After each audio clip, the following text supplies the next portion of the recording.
Sensei used to teach the basic techniques from my Heikodachi here, right? So, maybe after 2 or 3 years of training, you can practice your basics from a more relaxed and more natural type position, because nobody walks around like this in the street, ready for a confrontation, right? So, but anyway, just to be on the same page, all the beginners would be taught to be doing them in this fashion. Now, another thing about Isshinryu Karate, as you probably are aware, we do this neat little vertical fist punch for the most part. And instead of putting the thumb on the side, Shimabuku Sensei wanted to put the thumb on the top because he felt like you could squeeze the fist tighter and reinforce that wrist a little bit better. And we don't twist the punch to keep it more in a vertical fashion, not necessarily completely vertical, but cocked over slightly, it's fine. So we're driving it straight from the hip up and into the target, which is usually the solar plexus area here. So we have a chart of basics on the upper body and a chart of basics for the lower body, but we'll just cover the upper body tonight, which consists of the basic blocks, punches, and striking techniques of our sensei. Okay? Good? All right. So the first one, we're going to be doing a lunging type punch. So we're going to do circle step of the foot into what we call a seisandachi, the heel toe, shoulder width apart, knees are bent, feet are essentially parallel, but ideally slightly pigeon-toed, right? And your body weight evenly balanced. And right hand punches into the solar plexus. Okay, so we're going to step forward and alternate sides.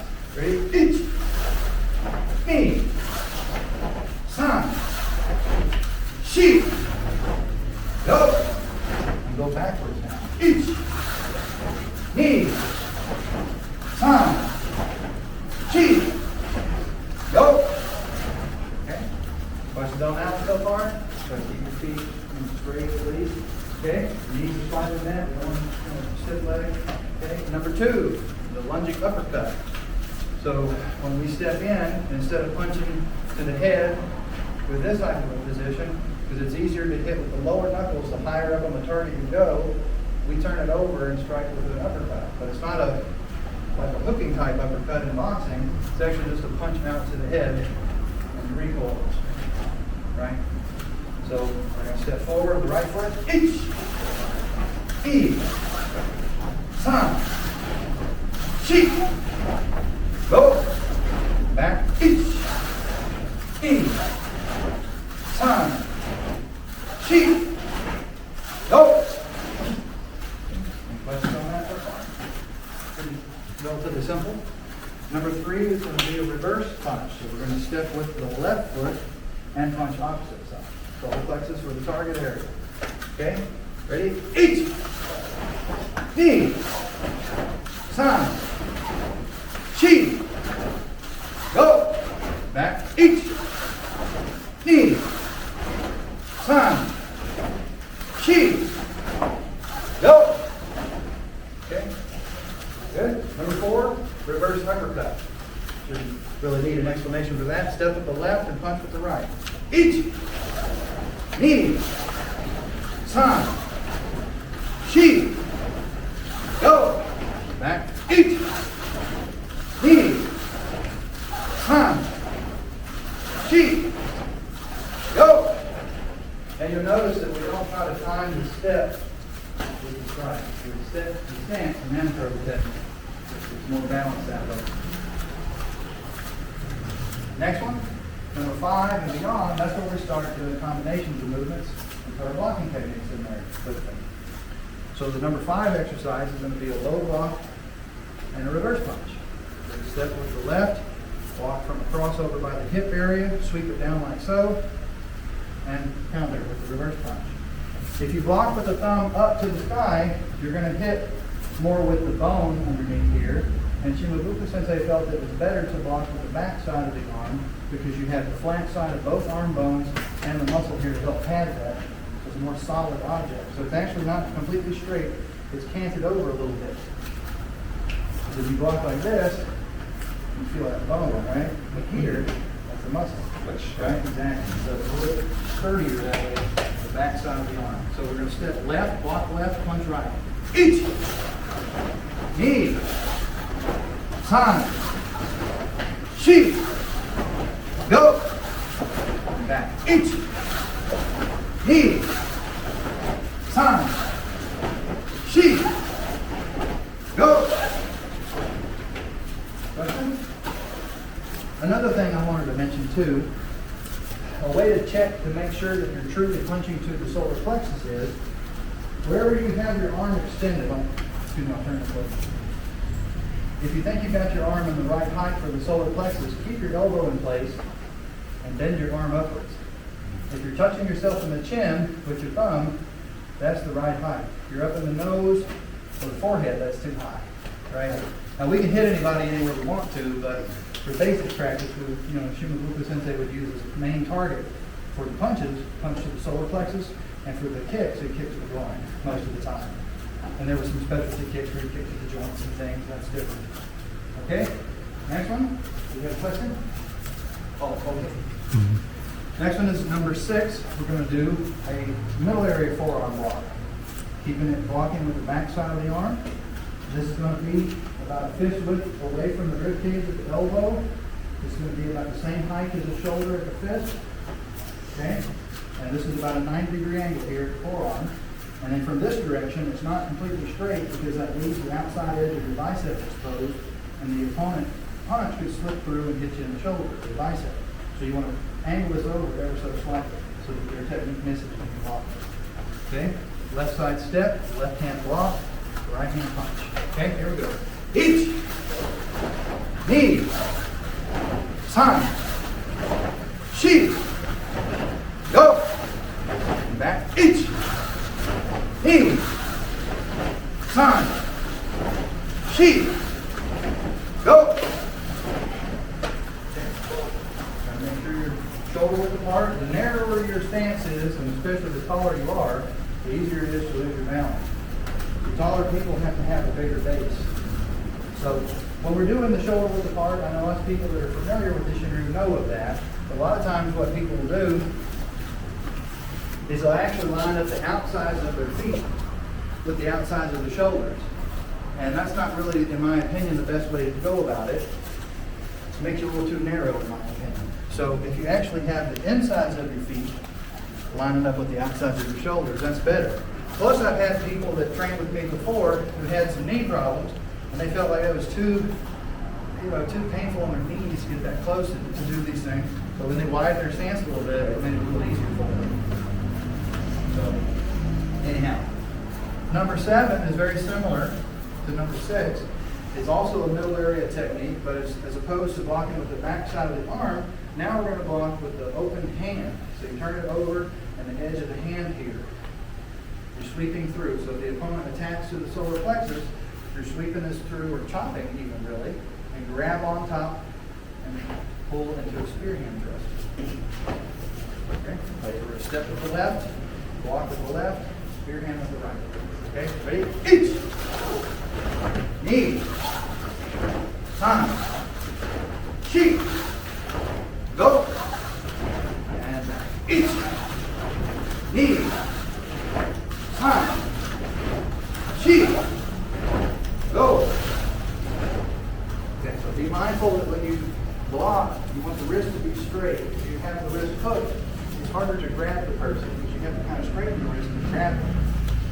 Okay? And even if you did grab hold of them with a bent wrist, it's a little bit easier for them to slip loose. Right? So, any questions on that one? Okay. Number 8. Now we're going to go into the high area. So this one is going to be bringing the hand across, and it's an open hand technique that's going to sweep across at an angle, and it's going to block up like so, clearing the pathway of the center line. Getting their technique out of the way, you're going to grab onto their arm, pull to your hip, and reverse uppercut. Okay?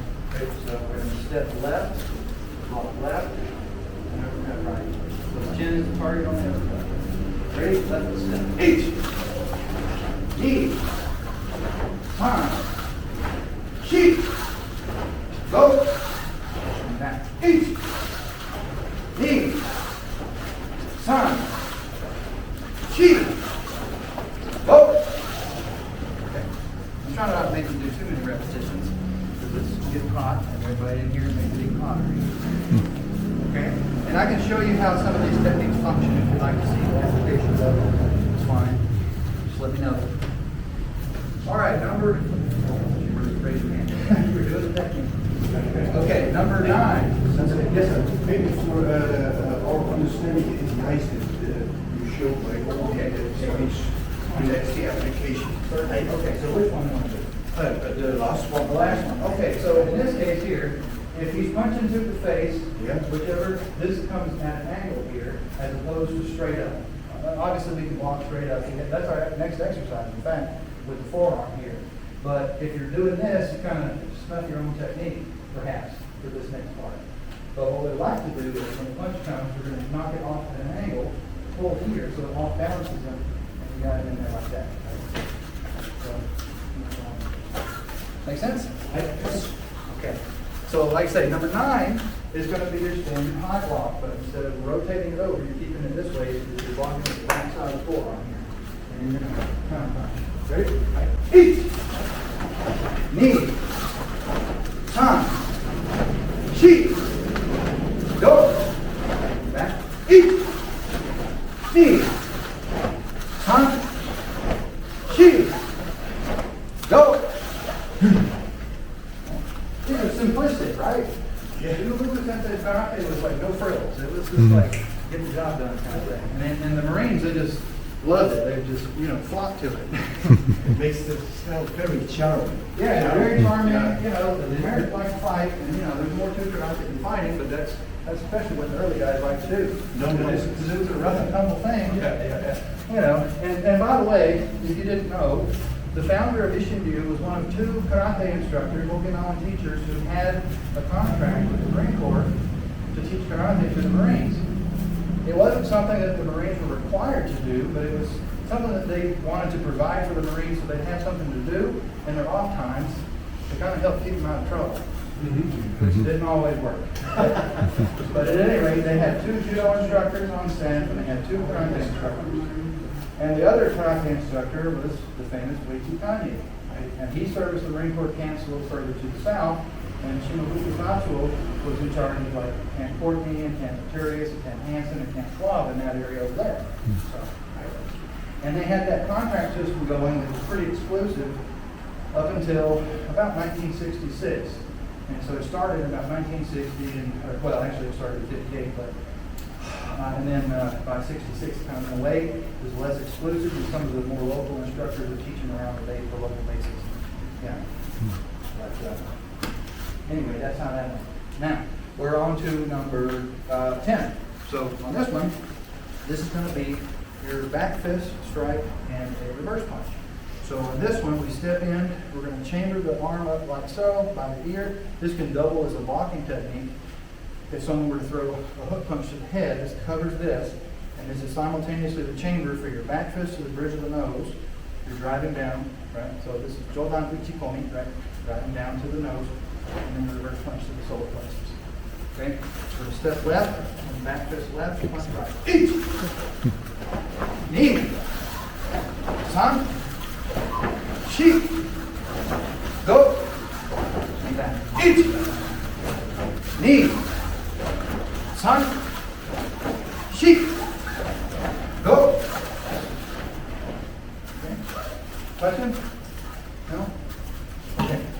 Number 11 and number 12 are very similar to number 5 and number 6, except instead of doing low block and only 1 punch, we're doing 5 punches. It's to get the practitioner more used to doing rapid fire techniques, so they won't shortchange the technique and pull all the way back and rotate those hips in there. You get tired doing this. All right, and then number 12 is going to be your side block and 5 punches. All right, so do number 11. Ready? Low block, 5 punches. Each. Eight. One. Sheet. Go. And back. Each. Knee. Son. Sheet. Go. Good. Got a break for a second? And wear you out. Everybody okay? You feel over mine? You're going to pass out or anything? Okay, yeah. My mind. No. Okay. Number 12. Side block and 5 punches. Ready? Each. Knee. San. Chi. Go. And back. Ich. Ni. San. Chi. Go. Tired yet? Yeah, those are usually a pretty good workout, just those. So you can imagine if we did 10 repetitions, forward and backward. Okay, number 13. 13 is going to be your double knife hand strike. So we're going to step in with the lead leg here. And different groups do their basics in different ways. So I'm not here to say that if you're familiar with a different way, that you're wrong or anything like that. But the way my sensei said that he was taught was, you want this double hand motion to happen, and you want the opponent to really see the upper motion more than this lower hand. Right? So you're keeping this other one just above the belt, basically, so they can focus on this upper hand. Then you chop out with this low one, which is going to double them over most likely, which brings the target to you. So you're hitting them side of the neck with the other one. So your step, 1, 2. Okay? Ready? Each. Left. Right. Knee. Right. San. Chi. Go. And back. Each. Knee. San. Chi. Go. Okay. Now, also I'd like to mention that the founder himself, he was experimental. And he didn't exactly set a standard that most of the students might have preferred.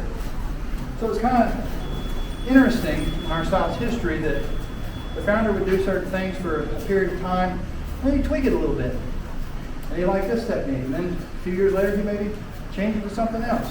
So I'll give you an example. This particular technique was done a different way in earlier days, say like 1958-59 time frame. And by the time that my sensei started learning, a couple of years later, 59-60 time frame, that's how it was done. But the earlier one was done with a technique that was a lower chop, and then here comes the top one. So if you think about it, we have in our system the upper body technique with the forearm, with the block here. We have this high area block with the open hand. We have the middle area block with the forearm, and the middle block with the open hand, and the low block with the forearm. Well, where's the lower one with the open hand? It was this one. Right? So, and sometimes even the Marines would ask the founder if it was okay if they themselves made a little bit of a change to the technique. And he wasn't a big, strict disciplinarian, so he let them do that sometimes. So some people have even modified this particular technique where they do it like midsection level, and they bring this hand across as a deflection against the punch. And then they fire off that first one, and then the second one. So there are different groups in our system that do it different ways, and that's okay. You know, it's kind of frustrating to Westerners who like to have, it's got to be a certain way, but Okinawan culture, as you probably know, is not always as rigid and structured as maybe the Japanese or some of the other cultures might prefer. So there's a little bit of consternation there with some people, but that's just the reality of our system. So just like I tell people, different doesn't have to be wrong. As long as you have sound principles behind what you're doing, any of this stuff can be viable and perfectly valid. Okay. Now, that'll give me a chance to breathe myself a little bit too. Number 14 is going to be, Tatsu will call this ouchi, or in his broken English, you say biggie punch. Right? So we're going to step with the left. We're going to do like a palm block, and as we do, we chamber this hand back here, and we're going to let loose with a hook punch to the body, solar plexus area. Then the other one at the same time cocks back, and you're going to get him with the second hook punch to the kidney area. So if I may not demonstrate for you guys. Okay, so let me turn this way. Yeah. So if the guy's punching, you're going to try to split this right here, and there's driving in here, and this nice target is right there. So that's the basic template for the thing. But of course, if he punches, I can go over top if I wanted to, right in here, any kind of way, right? So the basics are the basics, the fundamentals, the template, and then of course you utilize it how you need to when the situation arises. Okay? So we do that one more time. We're going to step and parry, hook, hook. Now some groups do this hook technique with the hand with the palm to the floor. I'm not a big fan of that personally because I think that it's too likely to hit with this one knuckle here as opposed to both knuckles squarely. And I've seen even some people that do it more in this fashion, almost like a back fist kind of thing. And it makes me wonder where their target is, but hey, whatever, they can make it work, by all means. But what I like to do is I keep it more in a vertical fist fashion, as you see, because it makes it more likely that I'm going to hit with these top two knuckles. And that's pretty solid, as far as I'm concerned. And another thing is, you don't see me with my arms up. I keep my arms closer to my torso, so you have a little more power behind the move. You start getting the arms up and away from the torso, you won't have as much power. And that's just a natural thing. Okay, so here we go. Left foot step. Each. Parry, hook, hook, knee. San. Shi. Go. And we're going to step back. Each. Knee. San. Shi.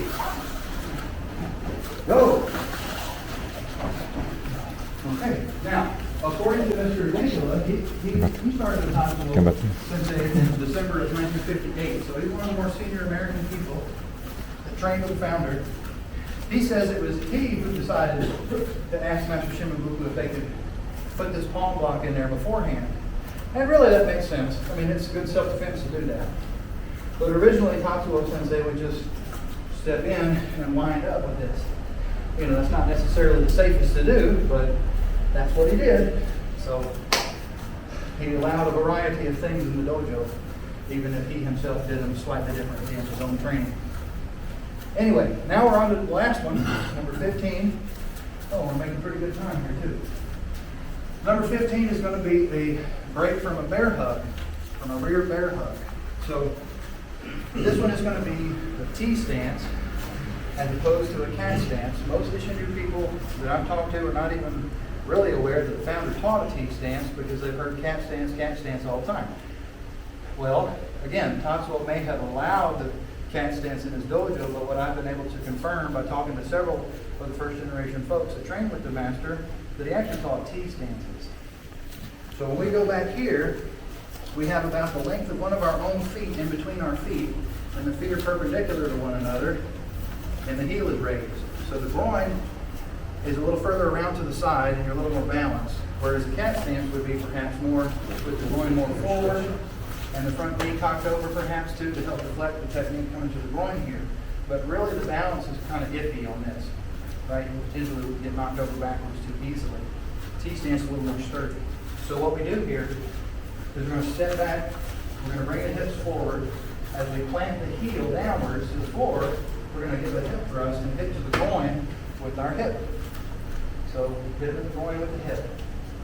Meantime, the arm in the front comes up like a hinge here, right? So you're going to point your elbow forward and your fist is pointed backwards. The other hand here is going to slide palm up underneath it and straight to the rear. So the timing is together. So this is a little bit difficult with the timing, I know. And I've seen lots of Isshinryu people who don't even really emphasize the hip movement at all, and we don't need to let that fall out of the technique if we can help it, because it's supposed to be in there. So when you bump them into going with the hip and push this up, usually the hole comes right off. And with the space you've created, because when you get hit in the groin, the natural inclination is to do this kind of thing. You create a little bit of space, so now you got room for the elbow to drive back into the torso. So we're going to go, actually we need to probably, everybody step forward, and we're going to go backwards a few repetitions of this. Okay, left foot back, each. Right foot back, each. San. Pass the other foot through your center of gravity. Shi. Turn, pass through. Go. One more, go.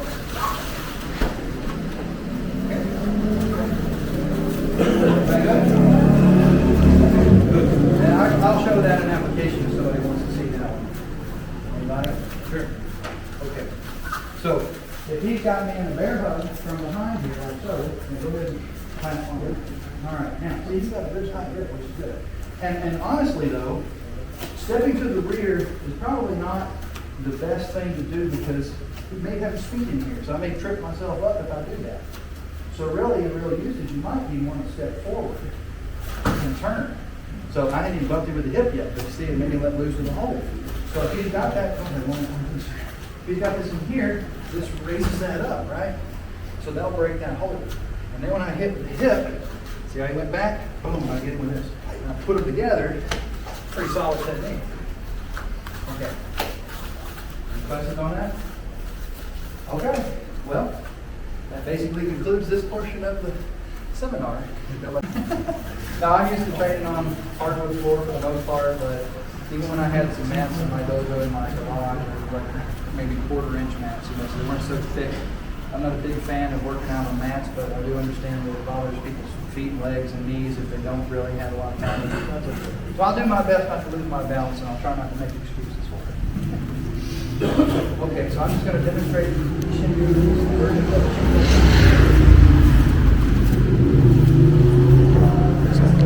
So this kata was from Chanto Kata, Isshinryu Karate, and it is performed on a 45-degree angle line, which is common for Chan Sensei's lineage. Some of the other Chinto will go straight on or like down this way or whatever. His is on 45-degree angle.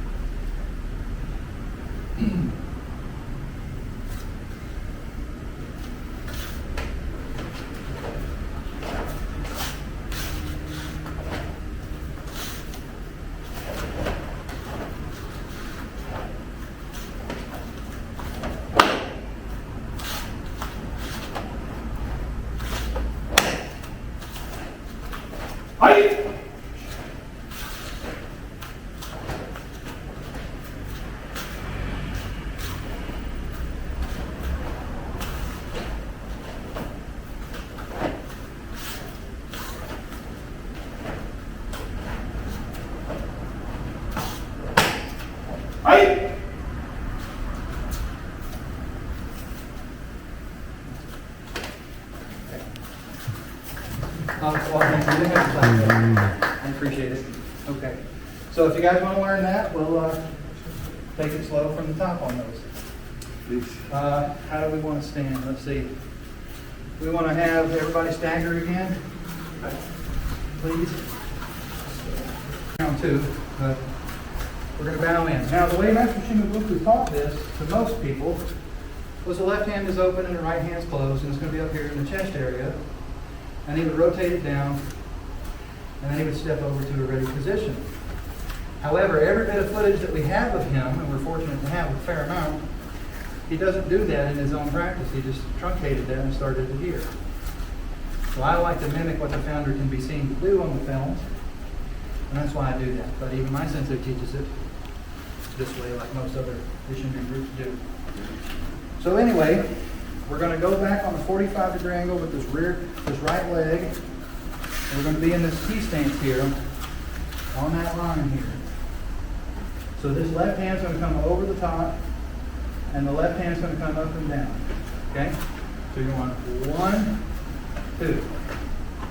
All right. So from there, this is going to circle around at the wrist. This is going to push by the face, like you're parrying a punch. Spear hand underneath here. So this hand's going to be palm out. I know some groups do it this way, palm in, not a big deal. Okay? Then you're going to set your foot down, your lead foot down, pull, and punch out over that foot on 45-degree angle. So the left hand's going to punch. Okay? So we're going here, here, punch. And you're going to step out into Shikodachi, punch across. And you're going to shuffle in that same direction, still in the Shikodachi. I'm going to give like a higher area, middle area block, and a low block here. Okay? Everybody got that? I'll do it again for you. Okay? We're going to go this, put the foot down, punch, and shuffle in and block like so. Okay? Manji-uke? Manji-uke. People would say? Yeah. Okay, from the questions? Okay, we'll go to the next. I didn't got it. No, not yet? Okay. I need some more repetitions. So, a couple more times. So we're here. We're gonna pull back. Right foot is stepping out. Right foot back. And then around and push. Set your foot down. Yeah. Punch. Punch across. And then in here like so. Okay? So if you'd like to see an application, I usually just so if the person, actually yeah, let's do it this way. So if he goes and grabs, there you go. So this one pulling forward, it's going to bring it down. Here's the next technique right up top of that. Right. Now, once I got him here, once I hit him here, this next technique can push this across and go right in here. Or if he punches the other hand, right? So you're parrying that and get in here. Nice and simple. Right? This way. Okay? Thank you. Did you get that? Yeah. Okay. Cool. Yeah. So.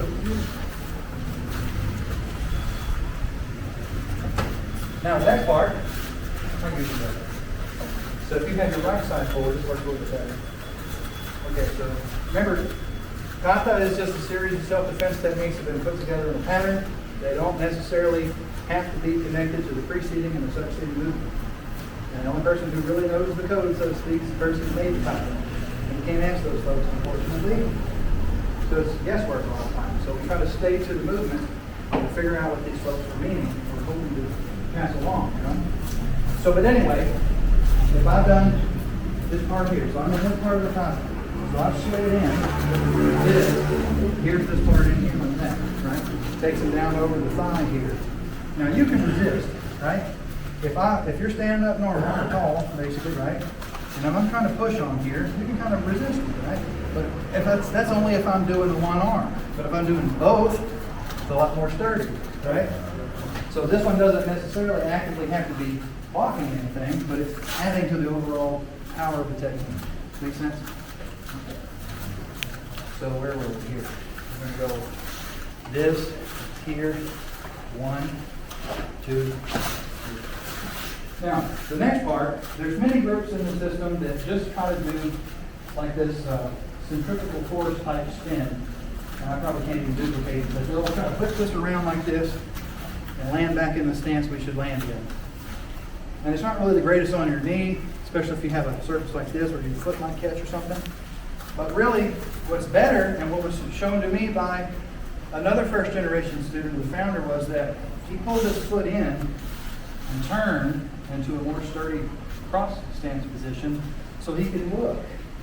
And he said that that's what that technique is about, so that you can stand and see around, and then you go around the rest of the way into the technique, into your final position and block a technique, or just you have your hand here as a guard position, a kamae, right? Different kinds of kamae and different kata. They don't always have to actively be blocking anything. Okay?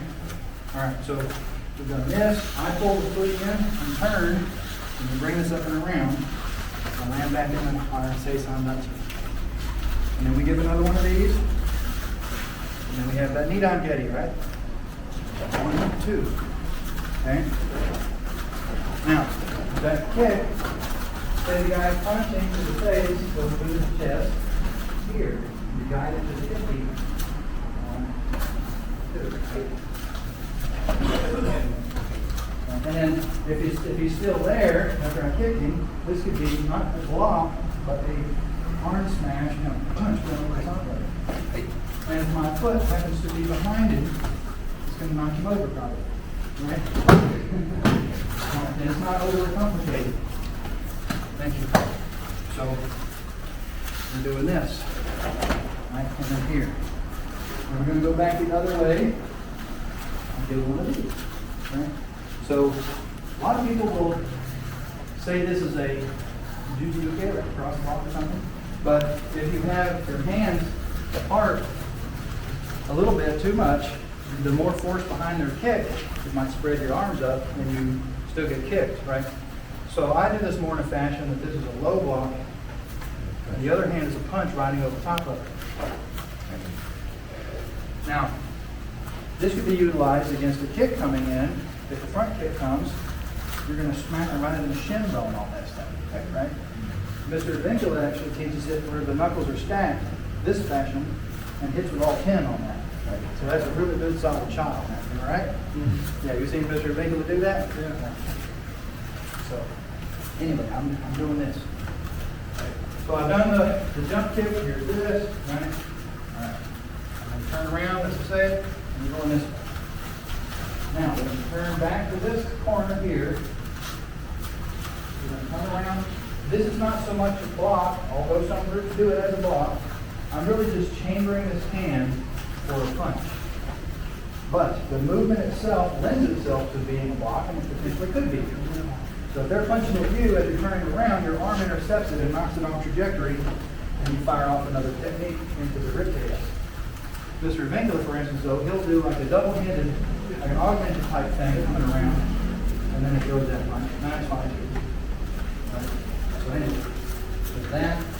And here's a standard lunge punch type thing, and an elbow strike in a guard position. Still okay, right? And then here, this can be a throw. We grab a hold of their arms and shuffle and pitch them this way. We don't need to look this way because we know where they are. We have a hold of them.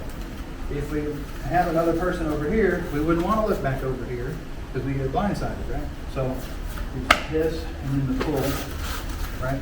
So you got your right side forward, right? I get you in here, boom, okay? I get you over this way. I don't need to look and see what's happening. Or if it's this hand here, yeah, I got hold of the arm and just pitching on this way. And in this case, we do want to have the second person. So if we, maybe we do it, don't mind. So here we go, same scenario. Punch this hand, that's in here, right, bam, and I take it, I pitch it on this way. Okay, now I'm looking at this person over here. This can be a strike to the face as this comes around in here, right? Now, I usually teach this as a double knife hand strike in here, then a head manipulation for this next part here. However, there's alternate things you could do. Instead of only doing this double chop, as you're reaching out, this could be an eye gouge in here. Right? So then, of course, you take the head and manipulate it down. But that doesn't have to be a head manipulation. I'm going to turn this way so you can still get the camera there. If I've done this to this guy, the person here, what if they're going to kick me in the groin? Right? So that's what this is for now. Okay? But nice and simplistic, right? Yes. There's 1, 2, 3. We have the other limb position. So if we did here, and shuffle down the way. This way, 1, top, 2, back this down. Okay. Then you're going to step forward with his left foot. Open hand sidewalk with his right hand, and his arm snap, or arm raise, or arm bar, whatever you call it. Okay? Now, many people in Isshinryu do what they call a reinforced down block, and they turn this way to this angle over here. So your feet will be towards the street, and your upper body will be to the angle. Now, what I do though is another throw of sorts. So once I've got a hold of the arm, I'm going to grab on and pull him down to the floor. So that's like you're dragging him to the floor type thing. Right. And I'll use this gentleman once again for that. All right. So we have these things we just did. Okay, the guy punches. I'm going to come here, bam, and here's the lift. Grab him down to the floor. Okay. All right. Okay, so from here, this is going to step back onto a cross stance position. This hand's going to come up and guard the solar plexus. This arm is going to come down. Most people categorize this as a low block, which it certainly could be. So you want this foot to bisect that line. And you want your rear foot to be pointed on that line. So your knees are together, nice sturdy position. Now what I like to do actually is I do another arm bar on that spot. So I usually do that. So if he grabs here at the lapel, this hand comes up to grab this. It's not so much as a guard here. This comes back to pull him in, and here's that arm bar right there on and then the kick comes, and it's always a target of opportunity. Don't think you have to kick to a certain spot all the time. Here, I kind of got his knee, but that's kind of throwing my balance off, so I might want to kick in a little bit deeper, or to the other side of the knee, or to the thigh, or something. And oh, by the way, old style Chinto kicks with the toes, right? Right, so anyway, you got all this in here. So, doing this, kicking back. And then another one of these double knuckle blocks that could be a defense against a kick to the limit. Or, if you reposition yourself from this individual front foot, I'm just moving to the side to come and intercept. Okay. Right, so here, and we kick. Okay. The next bit is we're going to pull this in and turn, and then these come up like a double high block, which could really be more like a throat strike right in here. And again, instead of just one arm, you're using both to add power to the overall movement here. And then you're stepping through. So if they did attack, you have their arms kind of up here. If you were doing a block, and you step in and kind of keep their arms out of the way, you strike to the groin. You change sides and still push their arms up and out of the way. And then here's this, and then you grab on and swing around to the right. Does that make sense? I know without seeing it, you may have a hard time picturing it, so let me try to. All right, so here's what we did. We went here, and here, and here. So if you're like over here, a little bit closer, and I'm turned, this is going to come in here, right? So it pushes him back, right? This will hold this up in here, so not necessarily blocking, but I'm just keeping their arms at bay, and this is the one striking. And this does the same thing, which may or may not be the same individual, because I don't know too many people that are going to get hit in the groin multiple times and still be there. So anyway, you get the one guy, or perhaps it is the same guy. You take this, get him in here, and come around for the most part. Maybe some help, some encouragement, but you get the idea. Kata is the kata, and if you try to make it as beautiful and as perfect in the form as you can, but in reality, you're trying to fling another human being around. It doesn't always look the prettiest. So, but anyway, that's the applications I'm doing on that. I'm taking a hold and pulling it down. And the next bit is this part here. Okay, so we did the throw. We're back on this corner now. We're in here like this. This could be another one of these double blocking type positions. Not the most realistic of attacks, perhaps. But if they come over the top, you know, you've got these arms here as a structure. And then you're going to come underneath the shikodachi and elbow strike. Most people in Isshinryu do this elbow strike and then they follow up with another one of these knuckle block type things. And that's okay too. But what I'd also like to show and tell out a little bit is my sensei said he's watching this video. So Master Isshinryu Karate, he came to the United States on 2 occasions. And in 1966, about October, November time frame, they filmed him doing the kata in Tacoma, Washington. And so we all see these videos nowadays with the ease of YouTube and so forth. But that wasn't as simple back in those days to see that stuff. It was expensive. It had the old 8mm reel-to-reel films and stuff. And so it wasn't very widespread. But at any rate, my sensei, who was a good friend, if you will, at least an acquaintance of Mr. Armstrong and Harold Long, both who were instrumental in spreading Isshinryu in the United States in those days. They both had copies of that film, and so he had a copy too. And so he watches that film a lot, and he's never had another karate sensei. He's always been Isshinryu Karate as a teacher. And so he watches that film to see if he can pick out some new things, all the time. And he said, well, if this is an elbow, kind of a lengthy looking elbow. It's kind of funny to say that about your teacher, but he was thinking, well, maybe it's something else. And so then he said, well, what if this is not an elbow? And by the way, too, he's looking at Nagamine Sensei's book, where he's doing this elbow block, right? And he said, maybe that's that, right? And so he's doing this elbow block, followed by this technique here, like that. So what I also teach is an alternate application. I usually certain lines. So if I'm in this position here, so you say, for instance, you do the strike over the top, right? Again, not the most realistic, but I could be positioned here. First one was to come in and in here. And then you got the arm bar here for this double knuckle block type thing, right? Second one was if the guy punches with that hand, just solar plexus place, from elbow blocking, before the arm gets too far, you're basically doing the same thing. Turn this way. Right? So a little more quickly, hopefully my timing will hold. Yeah, so if I'm here and the punch comes, you're actually blocking, and then you're catching and pulling this over. Very good. Thank you, sir. Okay. All righty. So that was on this angle here.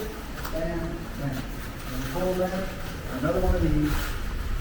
Here we're going to pull the wrist, put the hands back to the hip, kick, and lunge punch. Now, we'll shovel not back on that angle, but off to the straight towards 6 o'clock, basically, and hook punch here.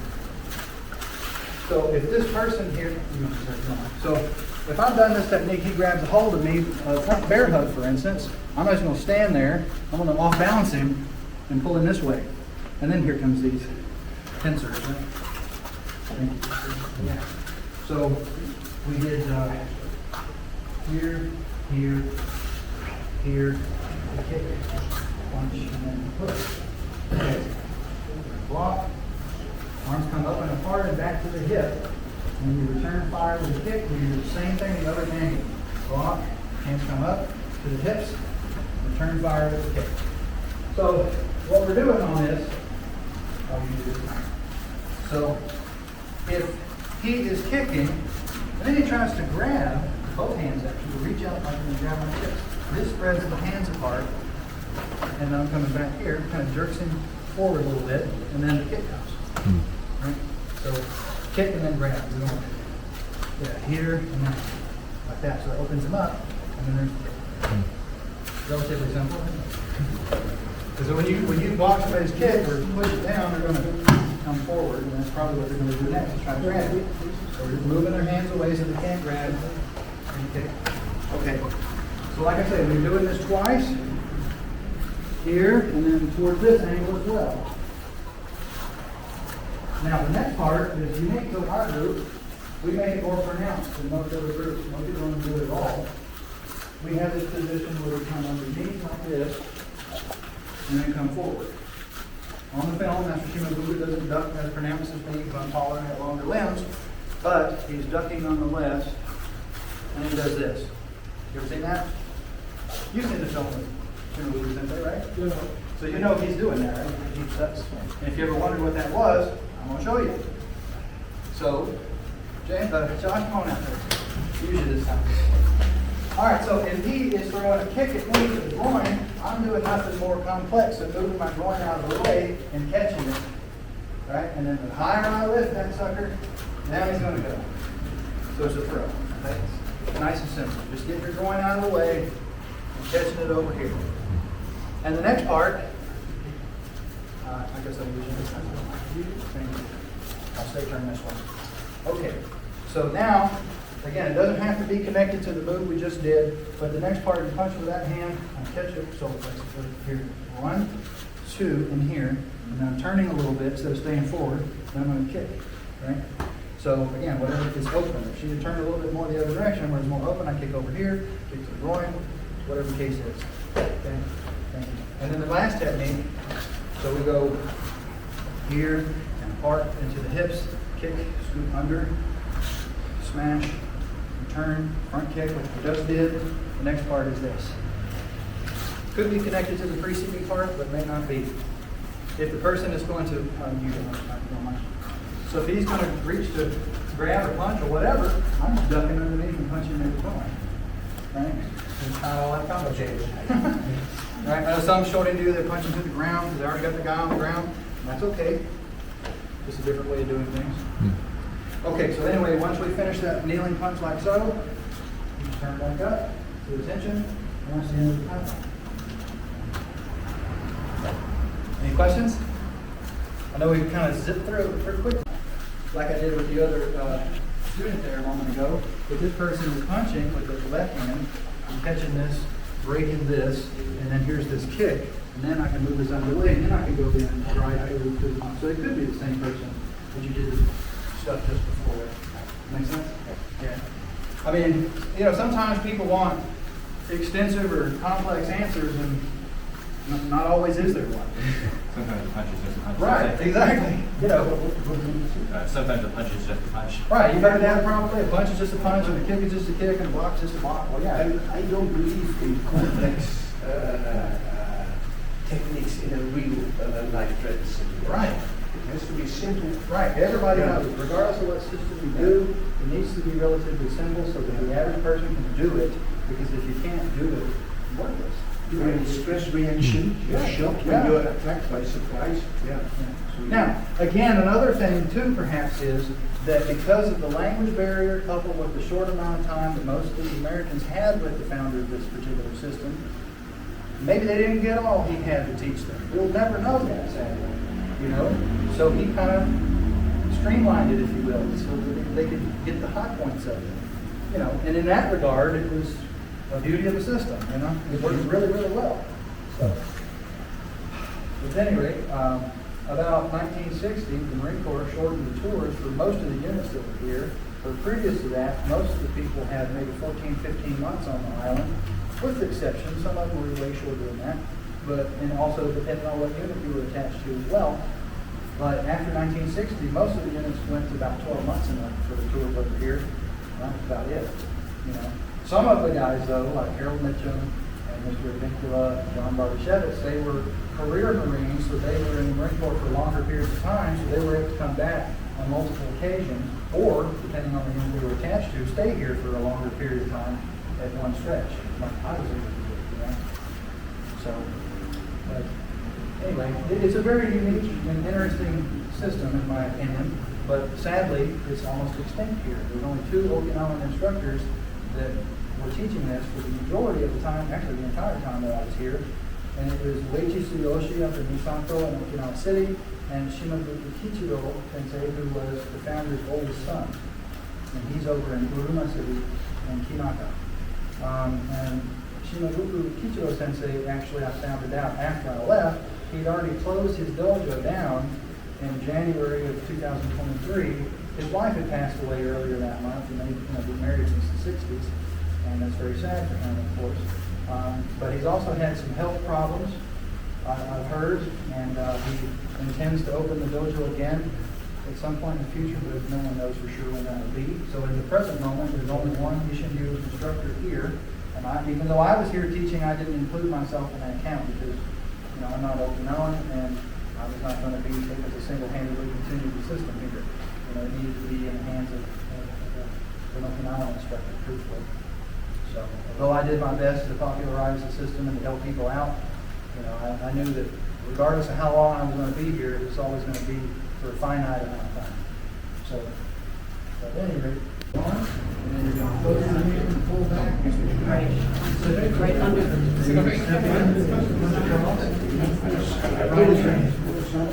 It doesn't have to be that you're doing anything necessarily with it now, but you shoot forward a little bit and punch at your right hand. Yeah. Right. And then you would drive a little bit further and do this and technique. Very good. Now, don't get the arm too extended. Keep the arm a little bit bent here against the chest. Oh, yeah, of course. Because if he resists, you need that stability against his chest to push it out. Yeah, but it's so move the right way.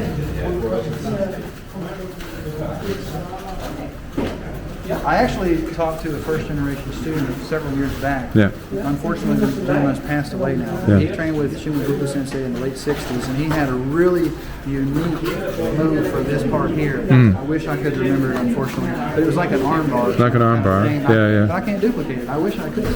And it seems to be that some of the early guys were taught to kind of just stay in place like this. Right. And some of them were taught to like shift into like a Naihachi almost right, to right. do this. And Yes, Mr. yes. Vincula doesn't punch them, he back fists. So there was a little bit of variance in that era. Interesting. Yeah, Interesting. this is one of those things. Yeah. Different ways are Yeah. No. fine, as long as you So can this is fascinating have because the principles that function. you know, that's all that matters. our Matsubashi Shinto is very, very similar, very, very close, right? So yeah.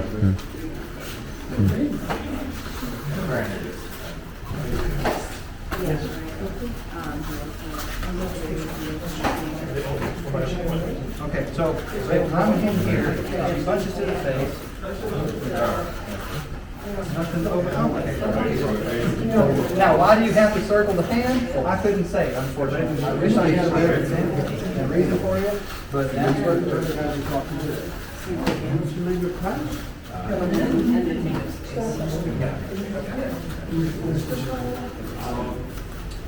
But all of these movies.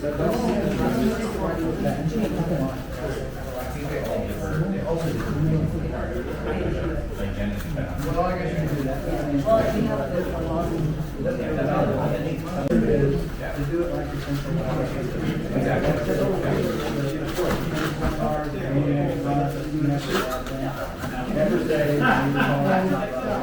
Well, there's something for example, I don't think that having this in the middle of the space is like what I really have to do.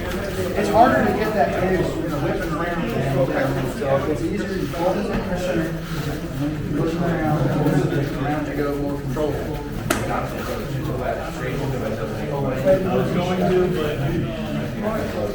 And we do have Sabachi rendition, and I have done this.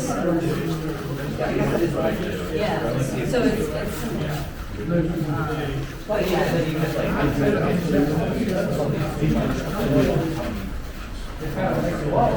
Right. That's why I control where you put it. Around here, it's a lot more controllable. You see them in tournaments, and they whip around. And some of them are pretty good at it, but you're not just supposed to be spinning like a top, Just over Van Hills, you're passing out. You're looking around, seeing your surroundings, and then you're going back to the position of better defense.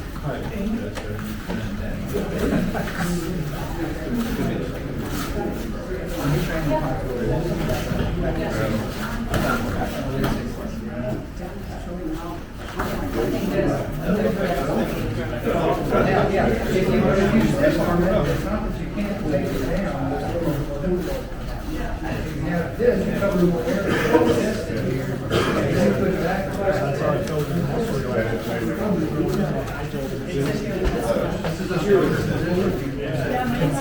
Remember, anytime you get too far out or too far up, or too far inside, you gotta find that.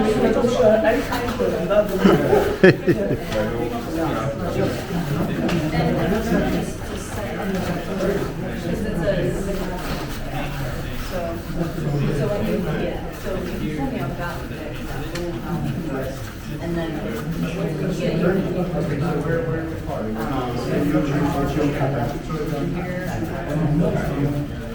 Just take down, turn, around here. And so if the guy punches, instead of going 1, 2, 4, this one should be coming up. Here, guiding to the hip.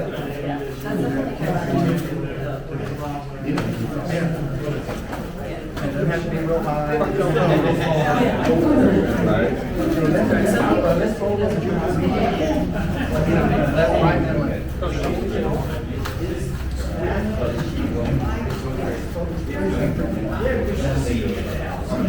I sure did. Absolutely. Thank you very much for coming out. If you want to stay in touch with me later, I can give you my contact information. I'm on Facebook. I'm easy to find. You can send me a friend request or email or whatever. I can give my email address and stuff. Okay? Hey, if nobody has any final questions or thoughts, go ahead and we'll finish. All right? Go skate. That's all we need. Skate. Skate. I